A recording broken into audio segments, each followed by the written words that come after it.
Magandang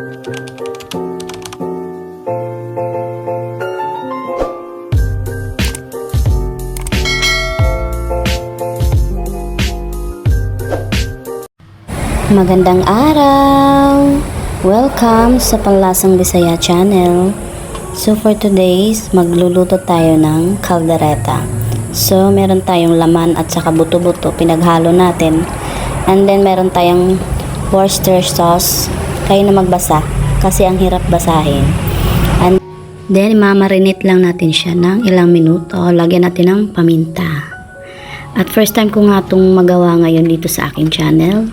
So, samahan nyo ako sa pagluluto. Tapos dito, nagpainit na ako ng kawali at lalagay natin yung ating cooking oil. Lagyan natin yung maraming sibuyas. Mas masarap pag maraming sibuyas. Ayan, at meron tayong bawang.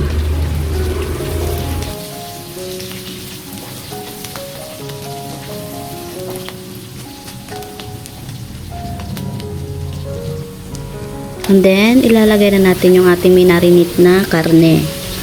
Ayan, pinaghalo ko lang yung buto at saka yung laman kasi mga bata din kasi nakain ito.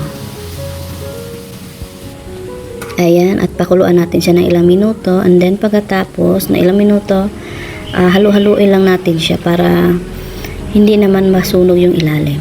At ilalagay natin siya ng pickle at kaunting tomato paste para hindi siya maasim, yung tama lang. And then haluin lang natin siya ng haluin.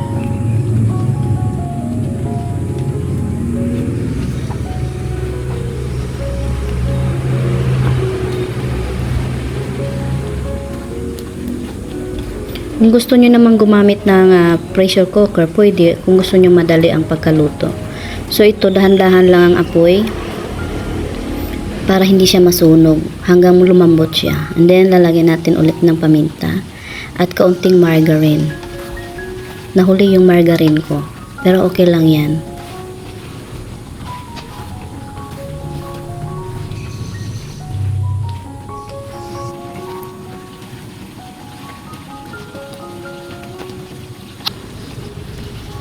And then beef cube.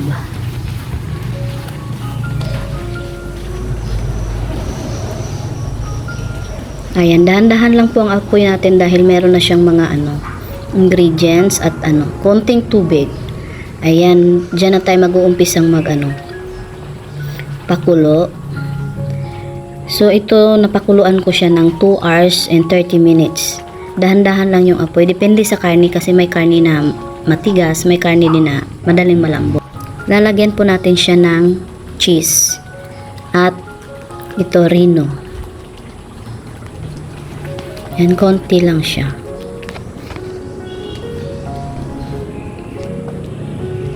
Dahan-dahan lang po talaga yung apoy natin dahil yung mga nilalagay natin is madali siyang masunog. Medyo malambot-lambot na yung ating karne. Tsaka lutuin pa rin natin.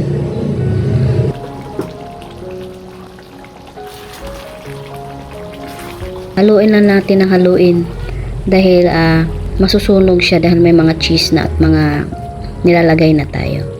Tsaka naglalagay ako ng isang kutsarang peanut butter. Yan, haluin lang din ng haluin. Huwag po kayong magsawang maghalo dahil yung natin talaga masusunog siya at meron ng pinaglalagay natin ng mga ingredients.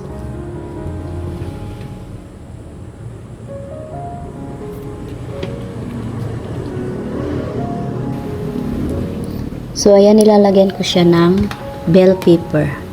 So, nilagyan ko nga siya ng tubig. Dahil, mahilig kasi yung mga bata ng may sabaw. So, sobrang lapot na rin naman yung sabaw niya. Kung gusto nyo rin, lagyan nyo ng mahilig kayo sa maanghang, pwede nyo naman lagyan ng sili. Pero dahil mga bata rin ang nakain, at magugustuhan ng mga bata to, bell pepper na lang ilalagay natin. Tsaka yan lang, hindi na ako maglalagay ng patatas. So, ready to serve na tayo ang ating beef caldereta. Calderetang Batangas. Ito yung recipe ng mga taga Batangas. Pero magkakaiba naman din ang recipe kasi yung iba maglalagay ng mga gulay. Pero ito, walang gulay ito. Puro to. Ayan. Tingnan nyo nga naman kung hindi kayo matatakam dyan. Napakasarap at saktong-sakto lang yung timpla niya. So, salamat!